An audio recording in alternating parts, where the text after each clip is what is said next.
ఓం విఘ్నేశ్వరాయ నమః. ఓం శ్రీ గురుభ్యో నమః. ఓం దుందుర్గాయ నమః. ప్రేక్షక మహాశీలందరికీ నమస్కారం. 2024 సంవత్సరం జనవరి 1వ తేదీ నుంచి గురుడు ఆయన రుజుమార్గంలోకి ప్రవేశించాడు. ఆయన రుజుమార్గంలోకి ప్రవేశించడంతో అంటే ఆయన అంతకుముందు 2023 సంవత్సరం డిసెంబర్ 31వ తేదీ వరకు ఆయన వక్రించాడు.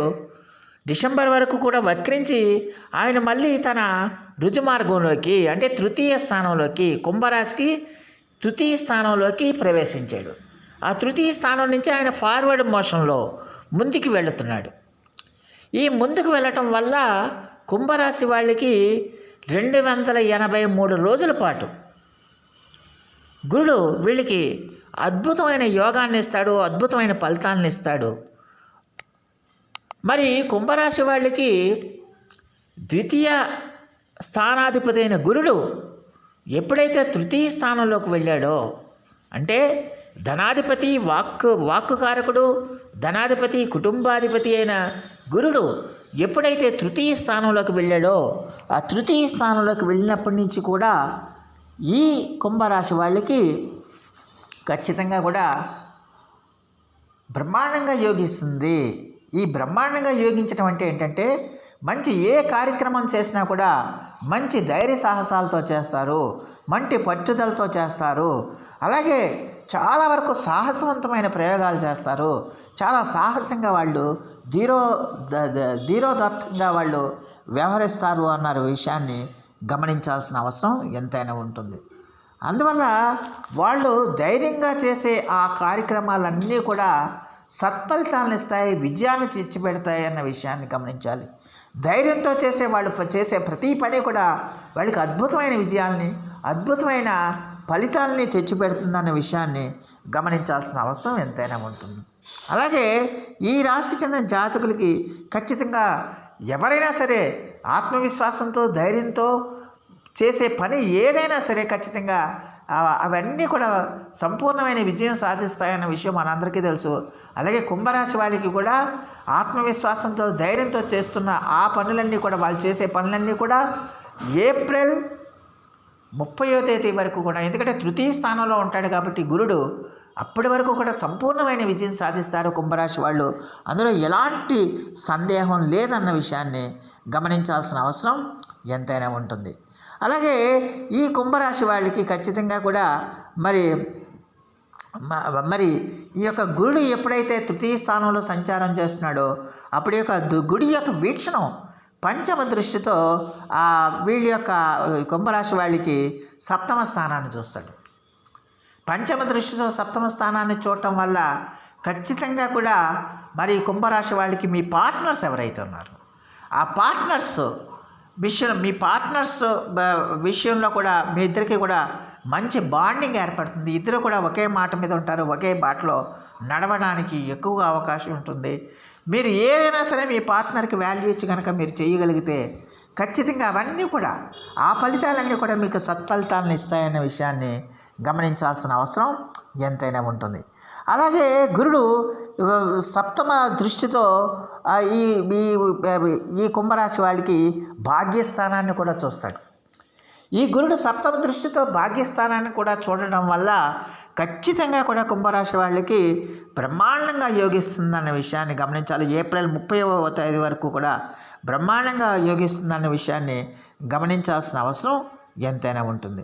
అందువల్ల ఖచ్చితంగా కూడా మీకు మీ యొక్క భాగ్యస్థానం మీద దృష్టి పెట్టడం వల్ల మీ యొక్క వారసత్వంగా సంక్రమించిన ఆస్తుల విలువ బాగా విపరీతంగా పెరుగుతుంది. మీకు విపరీతమైన ఆర్థిక లాభాలు తెచ్చిపెడుతుంది, విపరీతమైన అదృష్టాన్ని తెచ్చిపెడుతుంది. ఆర్థికంగా మీరు బాగా పుంజుకుంటారన్న విషయాన్ని గమనించాల్సిన అవసరం ఎంతైనా ఉంటుంది.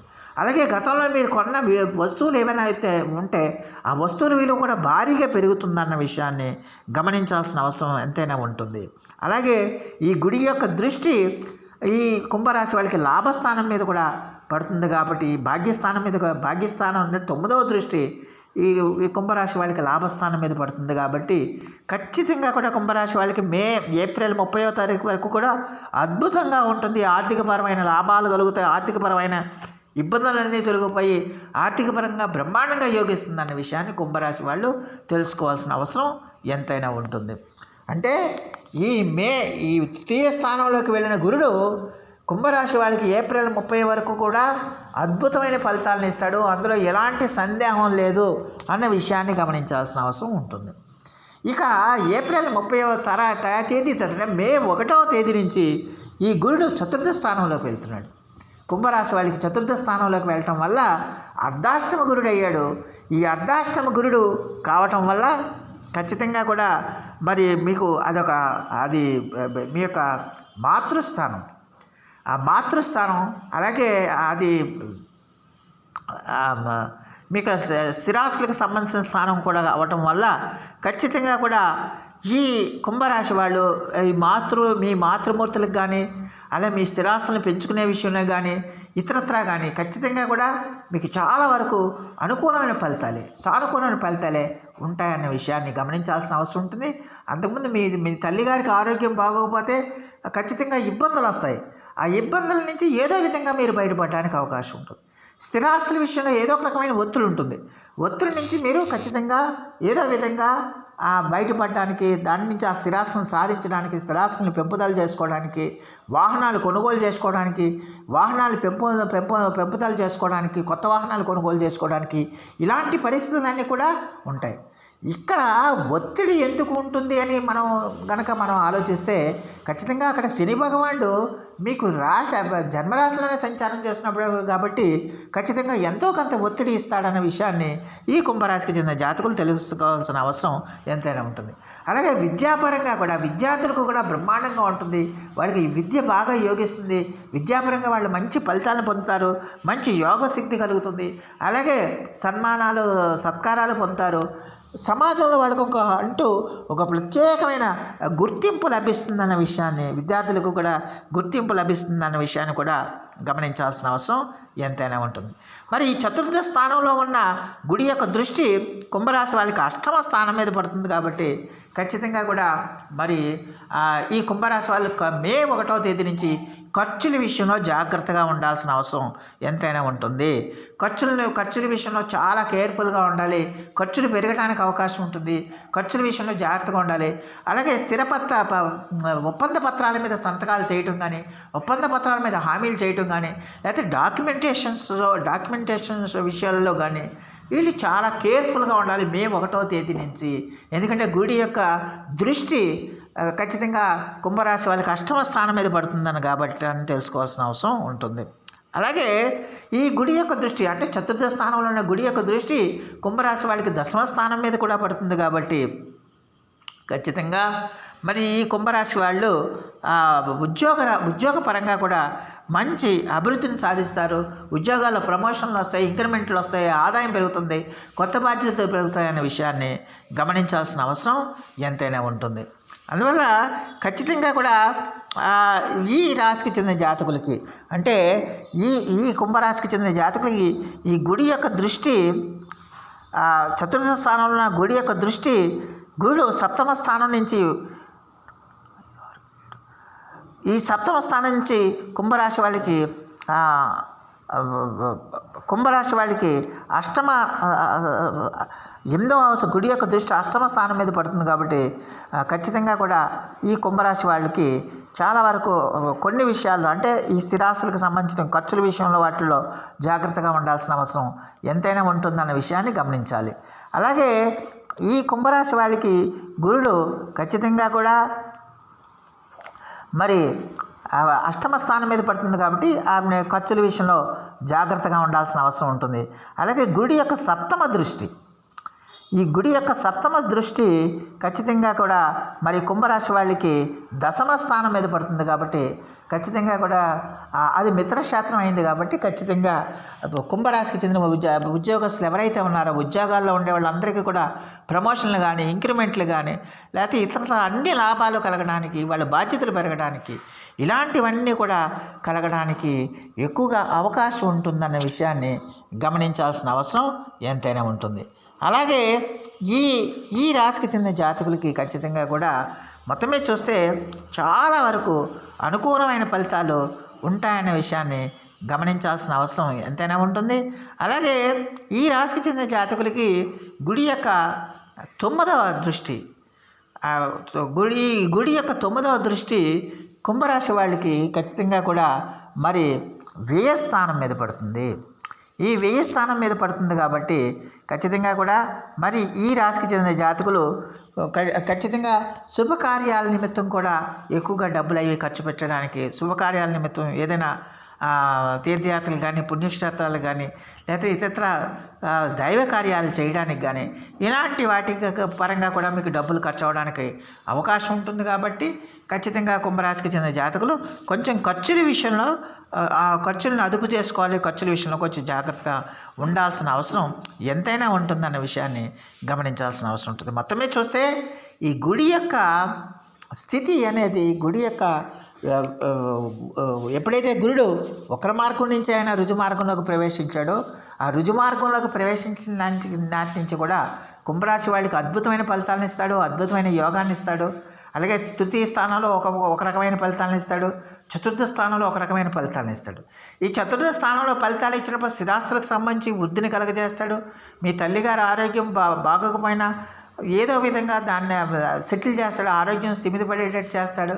అలాగే స్థిరాస్తుల్ని, వాహనాలను కొనుగోలు చేయడానికి అవకాశాలు కల్పిస్తాడు. అయితే అక్కడ కుంభరాశి శని జన్మరాశిలో ఉన్నాడు కాబట్టి ఖచ్చితంగా ఏదో రకమైన ఇబ్బందులను కలుగజేస్తాడు. కాబట్టి వాటిల్లో నేను చెప్పిన స్థిరాస్తులకు సంబంధించి కానీ, మీ తల్లిగారి ఆరోగ్య విషయంలో కానీ, లేకపోతే మీ యొక్క వాహనాల విషయంలో కానీ ఏదో ఒక రకమైన ఇబ్బందులు కానీ, ఆటంకాలు కానీ కలుగజేస్తాడు. కాబట్టి కుంభరాశి వాళ్ళు ఎట్టి పరిస్థితిలో కూడా మీ కృషిని మానకండి. మీ యొక్క చిత్తశుద్ధితో మీరు పనిచేయండి, కృషిని మానకండి, నిబద్ధతతో పనిచేయండి. ఖచ్చితంగా మీ లక్ష్యాన్ని అనుసరించి మీరు ముందుకు వెళ్ళండి. ఖచ్చితంగా కూడా మీకు చాలా వరకు సమస్యల నుంచి, అంటే సమస్యలున్నా వాటి నుంచి బయటపడడానికి ఎక్కువగా అవకాశం ఉంటుందన్న విషయాన్ని గమనించాల్సిన అవసరం ఎంతైనా ఉంటుంది. మొత్తం మీద చూస్తే ఈ గుడి యొక్క వక్రత్యాగం అనేది కుంభరాశి వాళ్ళకి ఖచ్చితంగా మేలు చేస్తుంది. అది దీంతోపాటు ఇది నేను చెప్తున్న విశేషాలన్నీ కూడా మీ గోచార ఫలితాలే కాబట్టి మీ వ్యక్తిగత జాతక పరిశీలన కూడా ఖచ్చితంగా ప్రతి ఒక్కరూ చూపించుకోవాల్సిన అవసరం ఉంటుంది. ఎందుకంటే వ్యక్తిగత జాతకంలో గ్రహస్థితి కనుక, వ్యక్తిగత జాతకంలో గురుడి యొక్క స్థితి బాగోలేదనుకోండి, దుష్టగ్రహాలతో కలిసి ఉన్నాడు అనుకోండి, లేకపోతే దుష్టగ్రహాల యొక్క దృష్టి పడింది అనుకోండి, అప్పుడు ఆ గురుడు వీక్ అయిపోతాడు. అప్పుడు నేను ఇప్పుడు గోచారంలో చెప్తున్న పాజిటివ్ ఫలితాలు ఏవైతే ఉన్నాయో అవన్నీ కూడా కొంతమేర తగ్గడానికి అవకాశం ఉంటుంది.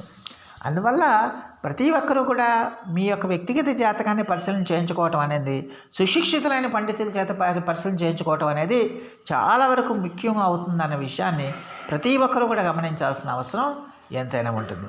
అప్పుడు ఆ వ్యక్తిగత జాతకంలోని ఫలితాలని, ఇక్కడ ఈ గోచార ఫలితాలను, రెండు ఫలితాలను బేరీజ్ వేసుకుని ఆ మేరకు మీరు ఉపచర్యలు చేయడం అనేది చాలా వరకు మేలు చేస్తుంది.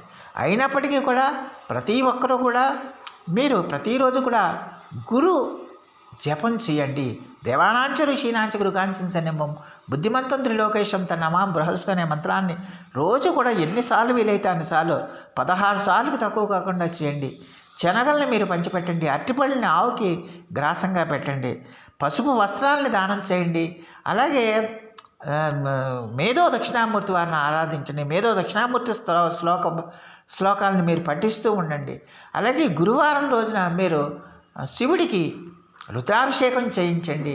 శివుడు అంటే ఇక్కడ మేధో దక్షిణామూర్తే. ఆ శివుడికి మీరు శనగలు నివేదించి ఆ ప్రసాదాన్ని అందరికీ పంచిపెట్టండి.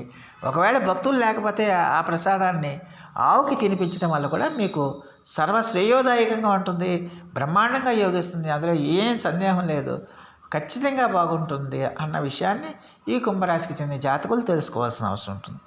ఇలా గురుడు ఇలా ఉన్నప్పటికీ కూడా మీకు పరిస్థితులు బాగోలేదనుకుంటే ఖచ్చితంగా మీరు జ్యోతిష్య పండితులను సంప్రదించాలి. ఎందుకంటే వ్యక్తిగత జాతకంలో ఉన్న గ్రహాలను కూడా అంచనా వేయాలి. వ్యక్తిగత జాతకంలో ఉన్న గ్రహాలను బట్టే మన యొక్క జీవన స్థితిగతులు ఉంటాయి కాబట్టి ఖచ్చితంగా మీరు జ్యోతిష్య పండితుల్ని, సుశిక్షితులైన జ్యోతిష్య పండితులను సంప్రదించి మీ జన్మ జాతకాన్ని పరిశీలన చేయించుకోవటం అనేది తప్పనిసరి అవుతుందనే విషయాన్ని గమనించాల్సిన అవసరం ఎంతైనా ఉంటుంది. సో ఆ దేవదేవుడు మీ అందరికీ కూడా ఆయుర ఆరోగ్య ఐశ్వర్య ఇవ్వాలని మనస్ఫూర్తిగా వేడుకుంటూ ఈ నా వీడియో కనుక మీకు నచ్చితే లైక్ చేయండి, షేర్ చేయండి, కామెంట్ చేయండి, సబ్స్క్రైబ్ చేయండి. సర్వే జన సుఖనో భవంతు. నమస్కారం.